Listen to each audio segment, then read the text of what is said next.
So the left-hand one was your before swing. Again, setup-wise, much better, excluding the fact you tended to turn the club face and aim her to the left, which I think is still kind of very common to someone who's seen that ball fly for a lot of their golfing life. So in time, you'll get used to what a square club face looks like, whether it's using the stick on the ground or even just sort of the edge of a mat or edge of a tiles at home. So just to get used to how a club feels when it's straight.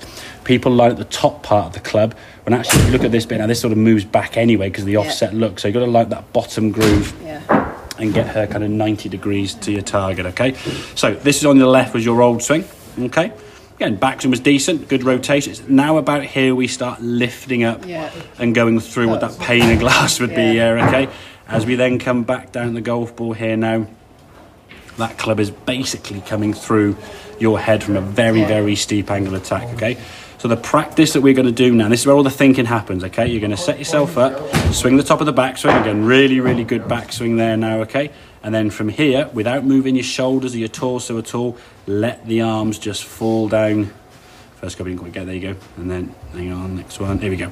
So your arms are just going to fall here, yeah? Look how much that club now is working basically too far underneath, but we're stretching your swing the other end of the spectrum, yeah? You've gone from being way up here to way down there, and what we're looking for is kind of somewhere in the middle, and that's the way we kind of do that, okay? So this position here now is all the thinking is going to be happening. So you do every single shot now where you're moving, say your lower half now is sort of moving towards target nicely in that sort of what I call pebble skimming type position, which is what we're looking for, not in this kind of wood chopping into the ground, okay? So 3, 4, 5, 6 swings of that motion there to get the feeling.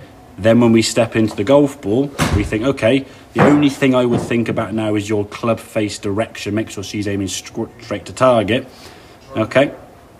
And maybe the ball position. But now you're just focusing on hitting the golf ball. With all that stuff you did there with the practice swing, you look at the club coming back down now. Look where your hands now, if I go back another frame there, that's when your hands kind of level with the shoulders in a similar sort of position there. Now we've got the golf club down towards the golf ball, on a much flatter angle around your body as the club then works back into the golf ball. Look at the direction that club is attacking the golf ball from. It's working more from kind of that direction compared to clubs are there, so I mean it's only going to go one way, isn't it? And look how much further your arms are away from your body. So you've got a lot of kind of stretch on this left hand one here. Look at your arms on this right hand one, and that's a completely different golfer, isn't it? And then back into impact. Your arms now, because this left, huge, I mean big, and that's again. You imagine if I said to you hold, say, a kettlebell, hold it out there, it would suddenly get very heavy very quick. Hold it down under your shoulders, you could probably swing that with quite a lot of speed and control quite easily, okay? And then through the target. Didn't quite follow through, which I think maybe because you're not sort of sure what the movement's going to be. But again, that post position there's not that bad in fairness. This one here now with the club swinging across your body. Look how your left arm's going to start popping out there, okay? And then through to your follow through is okay in terms of your overall body rotation, but your arms have basically got nowhere to go because they're coming way outside across the body, and then they've got to start tucking up here. That's why you get the old chicken wing and all these movements here now, okay? So as I said, practice the movement away from the ball. And again, you can just do this at home, just trying to get the sensation of the club travelling through space, swinging kind of in this direction towards the golf ball, okay? It doesn't continue after the ball that way. It will come around the corner, but just into the hitting areas. That's why I always say never swing past the golf ball. So we go here, here, just swinging the arms in to get the sensation of how the arms are going to swing. You don't want to swing out there because then you're stretching and causing another problem, okay? Because it's just into impact. Or just before impact, I should say. So up the top of the backswing here and let the arms fall. So you kind of, and you can see this club here now. If you were to hit a golf ball with this club, she's going over there, and that's the complete opposite path of what you had before that was over there. And as we said, there's the bad one, there's the practice one, and there's the reality one, which is what you got, So you're thinking during your practice swing, stretching the swing the other way. Then when you step into the golf ball, you just hit. And then when you go and play golf, you just go play golf.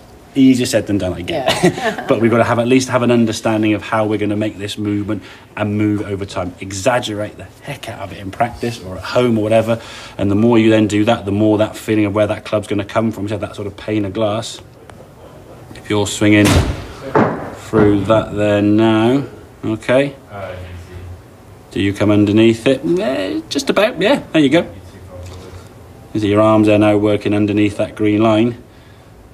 no glass to be smashed. A little bit high maybe at the top of the backswing here, but again, not too worried about that. It's more kind of this movement on the way down. We're getting the club working back nicely in the golf ball here in comparison to that, through that pane of glass there. We put a line through that shoulder down the golf ball. I mean, the back of that backswing is just far too... What a waste of time. Yeah, well, exactly, yeah. And when you come back down, you never now get underneath that green line. So the club's always... And that's, again, I say, a weak position. I mean, as we saw, when we put you in that position there, you couldn't hit the golf ball. No. It's a complete miss. So you've now got to try and do something quite dramatic in those last nanoseconds to make good contact, Does that kind of make sense then, Yeah. Excellent, good stuff.